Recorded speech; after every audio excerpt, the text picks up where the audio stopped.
ಬೆಳಗಾವಿಯಲ್ಲಿ ಅದ್ದೂರಿ ರಾಜ್ಯೋತ್ಸವ. ಶುಕ್ರವಾರ ರಾತ್ರಿ ಬೆಳಗಾವಿಯ ಬಾಣಂಗಳದಲ್ಲಿ ದೀಪೋತ್ಸವ. ಶನಿವಾರ ಬೆಳಗ್ಗೆ ಕನ್ನಡದ ರಥೋತ್ಸವ. ಶುಕ್ರವಾರ ಬೆಳಗಾವಿಯ ಚೆನ್ನಮ್ಮ ವೃತ್ತದಲ್ಲಿ ಜನೋತ್ಸವ. ಶುಕ್ರವಾರ ರಾತ್ರಿ ಬೆಳಗಾವಿಯ ಕರ್ನಾಟಕ ರಕ್ಷಣಾ ವೇದಿಕೆಯವರು ಸಿಡಿಮದ್ದು ಪ್ರದರ್ಶನ ಮಾಡ್ತಾರೆ. ಅದನ್ನು ನೋಡಿ ಕನ್ನಡದ ಅಭಿಮಾನಿಗಳು ಕುಣಿತಾರೆ.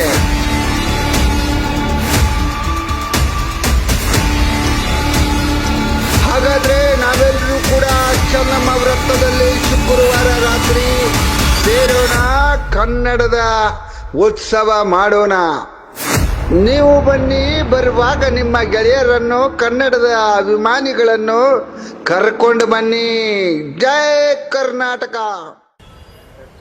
ಬೆಳಗಾವಿಯ ರಾಜ್ಯೋತ್ಸವ ಅಂದ್ರೆ ಇಡೀ ರಾಜ್ಯದ ಕನ್ನಡಿಗರು ಭಾರಿ ಉತ್ಸಾಹದಿಂದ, ಭಾರಿ ಪ್ರೀತಿಯಿಂದ ಅದನ್ನ ಆ ದಿನ ಯಾವತ್ತು ಬರ್ತದ ಅಂತೇಳಿ ಕಾಯ್ತಾ ಇರ್ತಾರೆ. ಆದ್ರೆ ಪ್ರತಿ ಸಲನೂ ಕೂಡ ನವೆಂಬರ್ 1ನೇ ತಾರೀಕದು ಮಧ್ಯರಾತ್ರಿ ಅಂದ್ರೆ ಅಕ್ಟೋಬರ್ 31ನೇ ತಾರೀಕೇನೆ ವಿಶೇಷವಾಗಿ ಚೆನ್ನಮ್ಮ ಸರ್ಕಲ್ ಅಲ್ಲಿ ಸಾವಿರಾರು ಕನ್ನಡಿಗರು ಸೇರಿ 1ನೇ ತಾರೀಕನ್ನ ಬರ್ಮಾಡ್ಕೊಳ್ತಾ ಇದೀವಿ. ಅದೇ ತರನಾಗಿ ಈ ಸರಿನೂ ಕೂಡ ನಾವು ಒಂದು ವಿಶೇಷವಾಗಿ ವಿಭಿನ್ನವಾಗಿ ಬೆಳಗಾವಿಯ ರಾಜ್ಯೋತ್ಸವ ಅಂದ್ರೆ ರಾತ್ರಿ 12 ಗಂಟೆಗೆ 1ನೇ ತಾರೀಕನ್ನ ಬರ್ಮಾಡ್ಕೊಳ್ಳುವಂಥದ್ದನ್ನ ಭಾರಿ ಸಂಭ್ರಮದಿಂದ ಸ್ವಾಗತಿಸ್ಕೋ ಸಲುವಾಗಿ ನಾವು ವಿಶೇಷವಾದಂತ ಇಲ್ಲಿ ಕಾರ್ಯಕ್ರಮಗಳನ್ನ ಆಯೋಜನೆ ಮಾಡಿದ್ದೀವಿ. ಅದರಲ್ಲಿ ಸುಮಾರು ಒಂದು 15-20 ನಿಮಿಷಗಳ ಕಾಲ ಸಿಡಿಮದ್ದುಗಳ ಒಂದು ವಿಶೇಷವಾದಂತ ಪಟಾಕಿಗಳ ಮುಖಾಂತರ ಆಕಾಶ ಬಾನೆತ್ರವರೆಗೂ ಹಾರುವಂತ ಒಂದು ವಿಶೇಷವಾದಂತ ಸಿಡಿಮದ್ದುಗಳ ಪ್ರದರ್ಶನನೂ ಕೂಡ ನಾವು ಇಟ್ಕೊಂಡಿದೀವಿ.